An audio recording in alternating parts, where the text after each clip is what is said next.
Hi friends, welcome back to GST Ram Prakash Gautam YouTube channel. मैं हूं राम प्रकाश गौतम और अभी हम डिस्कस करेंगे सर्कुलर नंबर 167 का। सर्कुलर नंबर 167 जो आया है वो आया है सेक्शन 9 सबसेक्शन 5 के बारे में कुछ क्लेरिफिकेशन लेके। और आपको मालूम होगा कि सेक्शन 9 सबसेक्शन 5 में जो आपको स्विगी वगैरह का, जोमेटो वगैरह का खाने के बारे में जुड़ा हुआ है, सर्विस के बारे में जुड़ा हुआ है, जिसको हम कहते हैं इको सर्विस। जो इको सर्विस से रिलेटेड बातें हमारे सामने आई हैं वो अप्लीकेबल कब से है? वो अप्लीकेबल है 1 जनवरी 2022 से। तो इको सर्विस यानी ई कॉमर्स ऑपरेटर्स, तो ये जो स्विगी वाला, जोमेटो वाला जो टैक्स पेमेंट की बात है वो 1 जनवरी 2022 से अप्लीकेबल है। उसी से रिलेटेड कुछ क्लेरिफिकेशंस लेके आए। सबसे पहली बात कह दूं आपको मैं कि ये वीडियो बड़ी होगी, 20 मिनट से 30 मिनट के बीच होगी, तो थोड़ा टाइम ले करके बैठिएगा वीडियो सुनने के लिए। अब एक स्टोरी कह देता हूँ, उसको समझ लीजिएगा ध्यान से।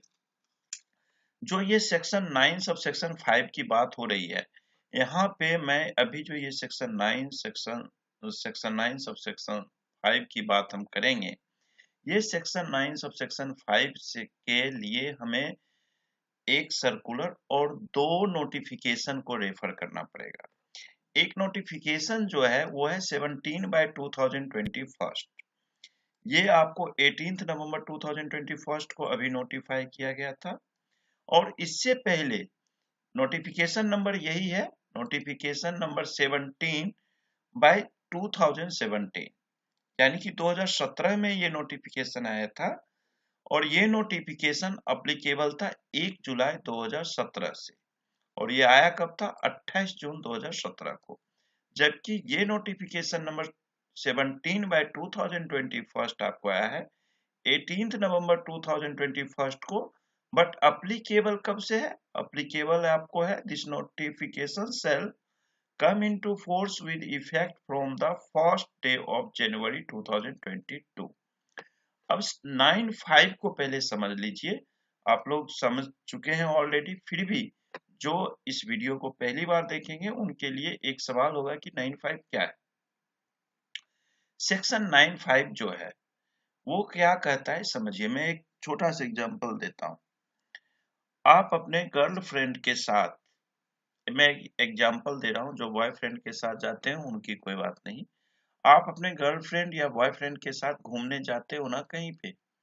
मैं एक एग्जांपल लेता हूँ। गर्लफ्रेंड के साथ जब आप जाते हो घूमने के लिए, तो आप हो गए बॉयफ्रेंड, और बॉयफ्रेंड लेके जा रहा है किसको? गर्लफ्रेंड को। कहाँ ले जा रहा है? घूमने के लिए जा रहा है।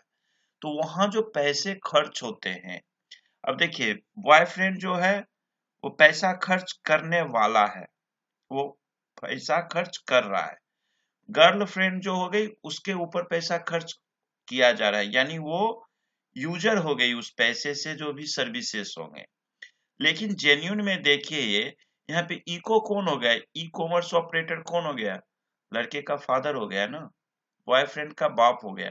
क्योंकि कॉलेज में, स्कूल में जब आप पढ़ रहे हो तो आपके पास पैसा कहाँ से आया? है ना?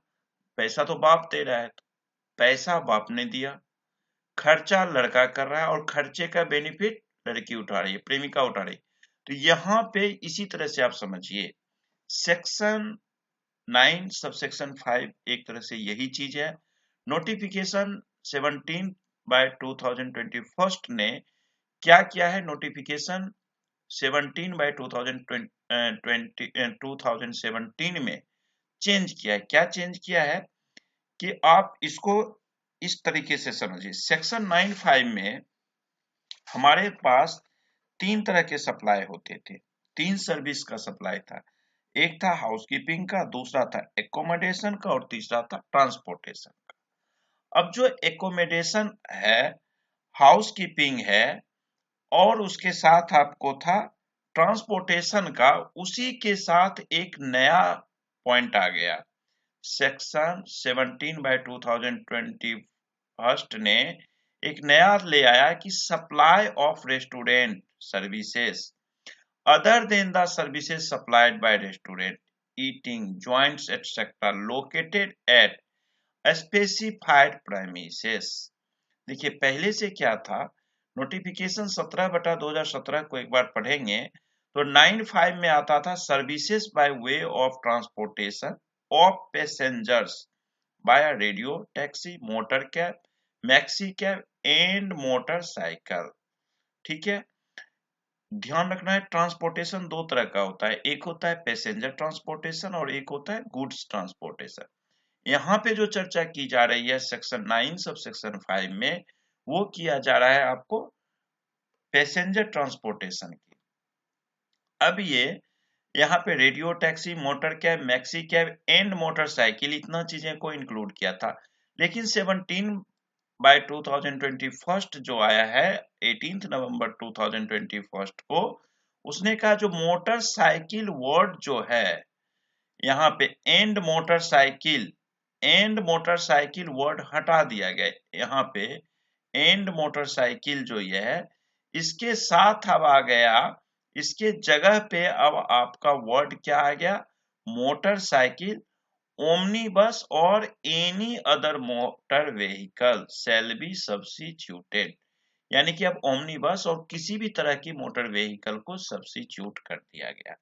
अब यहाँ पे आपको ये ध्यान रखना है, जैसे मोटर व्हीकल में क्या आ जाता था, ओला आ गया, उबर आ गया, क्या है रेपिडो मोटरसाइकिल वाला आ गया।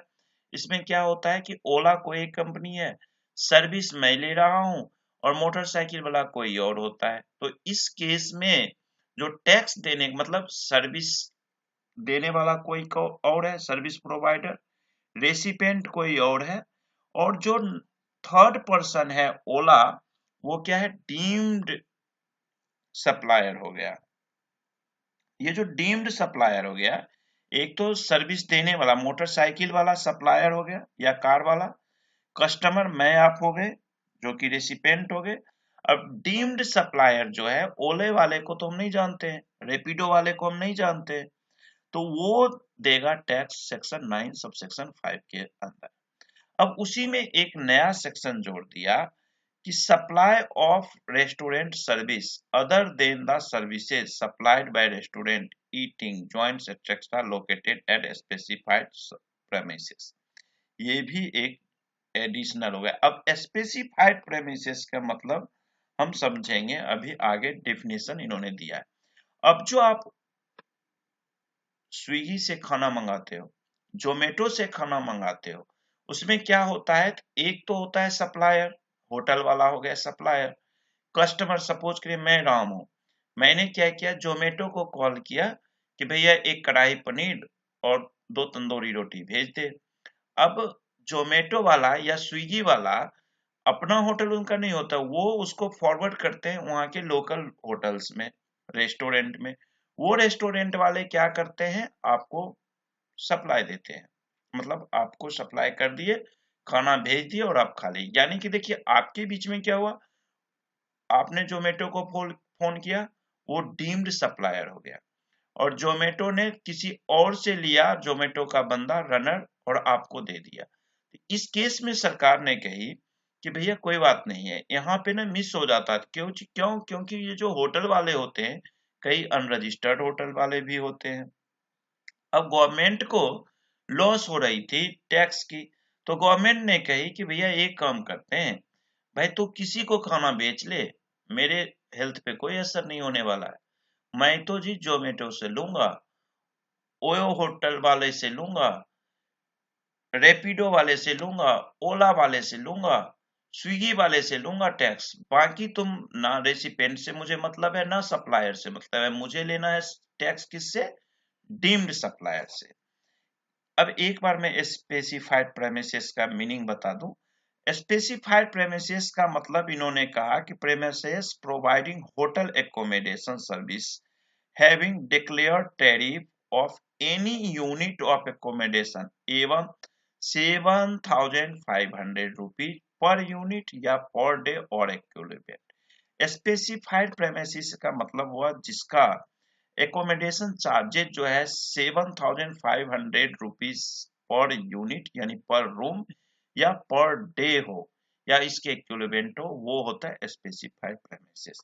और ये एप्लीकेबिलिटी कब से है, this section shall come into force with effect from the first day of January 2022।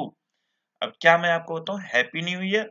Happy new year की बात अगर मैं आपको कहूं तो शायद कुछ लोगों के लिए हैप्पी न्यू ईयर होगा, कुछ लोगों के लिए 1 जनवरी 2022 जो है दिक्कतें देने वाली है। तो इन्हीं सारे क्वेश्चन से बहुत सारे क्वेश्चंस लोगों के दिमाग में आ रहे थे कि GST on service supplied by restaurants through e commerce operators, मतलब जो रेस्टोरेंट सप्लाई करेगा ई कॉमर्स ऑपरेटर के थ्रू, इको के थ्रू, उससे रिगार्डिंग कई सारे सवाल थे लोगों को सेक्शन 9 सब सेक्शन 5 पे, उसी पे इन्होंने क्लेरिफिकेशन दिया है और इस क्लेरिफिकेशन का एक एक पॉइंट की चर्चा हम लोग अभी करेंगे। ठीक है, तो इसकी चर्चा हम लोग स्टार्ट करते हैं। पहला, अब मुझे उम्मीद है कि आप 9.5 समझ गए होंगे। मैं एक बार और बोल देता हूँ, 9.5 में क्या होता है कि 9.5 वो सेक्शन है, 9.5 के अंदर वो सर्विस कवर आता है जिसमें रेसिपेंट कोई और होता है, सप्लायर कोई और होता है और डीम्ड सप्लायर जो होता है उसे टैक्स देना पड़ता है। जैसे कि मान लीजिए अगर मैं जोमेटो की बात करूं तो सप्लायर जो है वो कोई रेस्टोरेंट वाला होता है, कस्टमर जो होता है जैसे सपोज मैं हो गया, और जो जोमेटो हुआ वो डीम्ड सप्लायर होता है और टैक्स किसको देना है, जोमेटो वाले को देना है या स्विगी वाले को देना है। वो चर्चा यहाँ पे आज हम करेंगे। अब कहता है would UCO have to still collect TCS in compliance with section 52 of the CGST Act 2017। कहता है ई कॉमर्स ऑपरेटर्स जो हैं क्या अभी भी टीसीएस कलेक्ट करेंगे एज पर सेक्शन 52। क्लैरिफिकेशन दिया कि ना जी, रेस्टोरेंट सर्विस जो है सेक्शन 9 सब सेक्शन 5 में नोटिफाइड कर दिया गया और ये अब आपको टीसीएस कलेक्ट नहीं करेंगे। क्लियरली इन्होंने लिखा कि the ECO shall be liable to pay GST on restaurant services provided with effect from the 1st January 2022। आप जीएसटी पे करोगे कब से, 1 जनवरी 2022 से, इसलिए will no the ecos will no longer be required to collect TCS। इसलिए आपको अब 1 जनवरी 2022 से टीसीएस कलेक्ट करने की जरूरत नहीं है। क्लियर हो गया। हाँ, अब सेकेंड पॉइंट में आता है कि क्या इको सर्विस वाले जो हैं उनको सेपरेट रजिस्ट्रेशन लेना पड़ेगा। यहाँ भी है कि नहीं भैया नहीं लेना पड़ेगा, आपको सेपरेट रजिस्ट्रेशन लेने की जरूरत नहीं है। थर्ड में ये कहता है कि would the ICO be liable to pay tax on supply of restaurant service made by unregistered business entity। बिल्कुल जी करना है, इसीलिए तो सरकार ने किया। पॉइंट नंबर 3 कहता है कि जो इको वाले हैं जैसे जोमेटो वाला है, क्या अगर कोई अनरजिस्टर्ड डीलर, अनरजिस्टर्ड जैसे नॉर्मल ढाबा होता है वहां से भी ये लोग उठवा लेते हैं खाना, तो उसके पास जो वो सप्लाई करेगा, जो सर्विस वो देता है अनरजिस्टर्ड बिजनेस पर्सन, क्या उस पे इसको टैक्स पे करना है, इको को, जोमेटो को, स्विगी को? कहा जी हाँ जी बिल्कुल करना है, चाहे वो अनरजिस्टर्ड पर्सन क्यों ना हो। ठीक है ना। नेक्स्ट कहता है कि what would be the aggregate turnover of person supplying restaurant service through ECO. Aggregate turnover क्या है, देखिए इनका कहना सीधा सा साधा है कि रेस्टोरेंट का जो सप्लाई है, क्या इको वाले उसको अपना एग्रीगेट टर्नओवर में ले सकते हैं। कहा जी देखो बिल्कुल जो लॉ में लिखा हुआ है section 2 sub section 6 CGST act 2017 में एग्रीगेट टर्नओवर का डेफिनेशन वो तो रहना ही रहना है, और साथ ही आप इसका जो सर्विस का जो सप्लाई है, जो ये सर्विस रेस्टोरेंट सर्विस वाले का जो सप्लाई है वो आप एग्रीगेट टर्नओवर में ले सकते हो, कोई डाउट नहीं है। पॉइंट नंबर 5 में कहता है कि can the supplies of restaurant service. अब जो रेस्टोरेंट सर्विस है जो अपना सप्लाई करेगा उसको इको वाले जो हैं क्या अपना इनवर्ट सप्लाई मानेंगे, और क्या वो लायबल है रिवर्स चार्ज पे करने का जीएसटीआर 3B में। भैया क्यों लाइबल रहेगा? इन्होंने कहा नहीं, no, ECOs are not the recipient of restaurant service. ECO service नहीं ले रहा है रेस्टोरेंट। रेस्टोरेंट से जो खाना जाएगा जोमेटो वाले का या स्विगी वाले का, वो तो कस्टमर कोई और है ना। तो जोमेटो क्यों इनवर्ट लेगा? जोमेटो अपने पास थोड़े मंगा रहा है खाना को। जोमेटो का बंदा आता है, रेस्टोरेंट से खाना उठाता है, कस्टमर को जाके दे देता है। इसमें वो क्यों इन्वर्ट करेगा? उसे जरूरत ही नहीं है कि वो आपको टैक्स पे करे, 3B में RCM लगाए, कोई जरूरत नहीं है।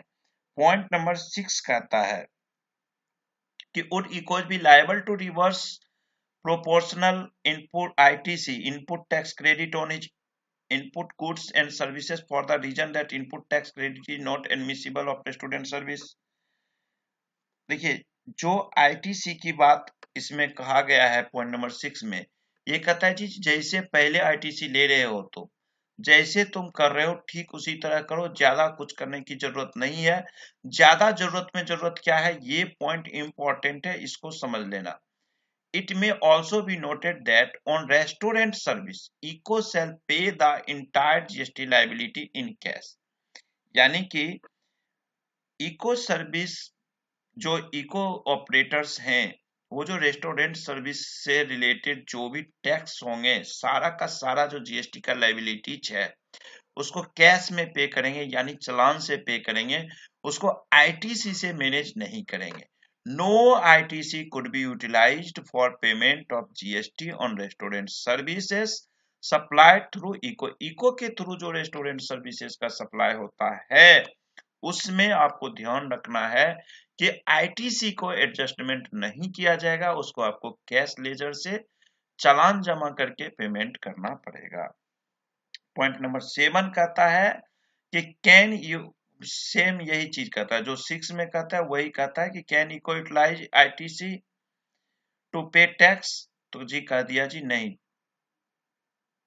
Eco as per section 95 shall be discharge in cash, cash में जाएगा। आईटीसी का यूटिलाइजेशन सेट ऑफ नहीं करना है लाइबिलिटी के साथ। पॉइंट नंबर 8 कहता है वुड सप्लाई ऑफ गुड्स और services other than restaurant service through ECO be taxed at 5% without ITC.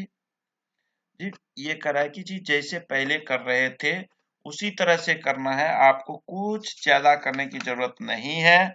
और जो आपको 5% through ECO be tax at 5% without ITC, मतलब टैक्स 5% देना है विदाउट आईटीसी का।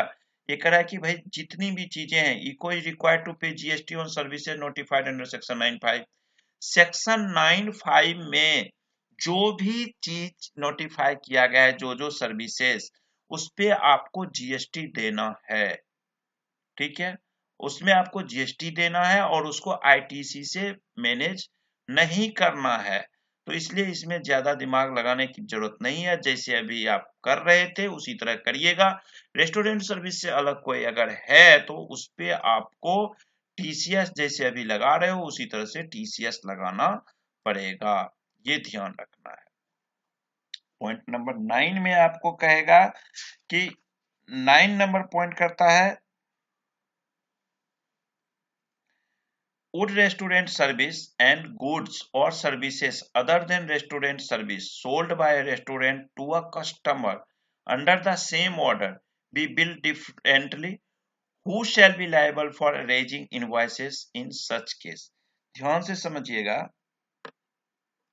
कि would रेस्टोरेंट सर्विस, जो रेस्टोरेंट सर्विस है, एंड गुड्स और services other than restaurant service, अगर कोई सप्लायर है वो रेस्टोरेंट सर्विस या उसका गुड्स या सर्विस, रेस्टोरेंट सर्विस में क्या आता है, फूड आ गया मान लीजिए, फूड के साथ साथ कोई अलग से कोई रेस्टोरेंट सर्विस से हटके कोई सर्विस देता है कस्टमर को, तो क्या उसका बिल सेपरेटली बनाएगा या उसी में बना देगा?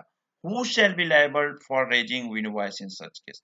तो इसमें कहता है कि जी बिल्कुल आपको ना सेपरेट बिल बनाना है, considering that liability to pay GST on supplies other than restaurant service through the ICO and other compliances under the Act, including issuance of invoice to customer, continues to lie with the respective suppliers and ICOs being liable only to collect tax at source TCS on such supplies.